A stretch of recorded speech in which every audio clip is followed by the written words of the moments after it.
قلة المداد يا الله اسقينا بالمداد يا الله.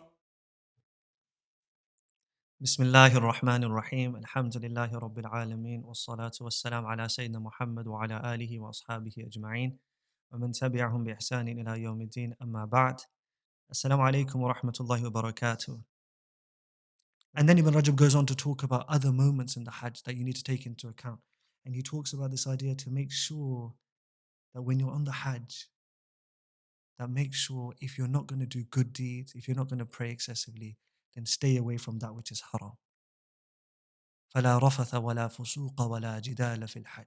There is no obscenity, there is no fighting, there is no transgression in Hajj. And then he goes on to talk about this idea that you should be, every person who goes on Hajj, and this is like a lesson in life, should try their best, their utmost, to be a person whose wealth is halal.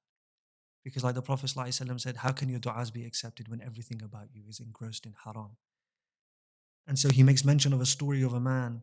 And the Prophet ﷺ would always insist when his companions would leave for journeys, the Prophet ﷺ would always give them the advice that ittaqillah haythama kunt. Fear Allah wherever you are. When Sayyidina Mu'adh bin Jabal radiallahu anhu met the Prophet ﷺ for the last time, and the Prophet ﷺ told him, maybe we'll never see each other again, Ya Mu'adh. The advice the Prophet ﷺ gives, fear Allah.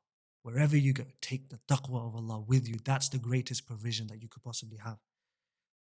And so there will be people who go on the Hajj, who will go through the journey of life, and they will spend excessive money on the Hajj.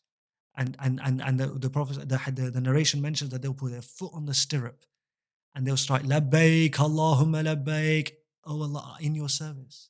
Here I am, Ya Allah, in your service.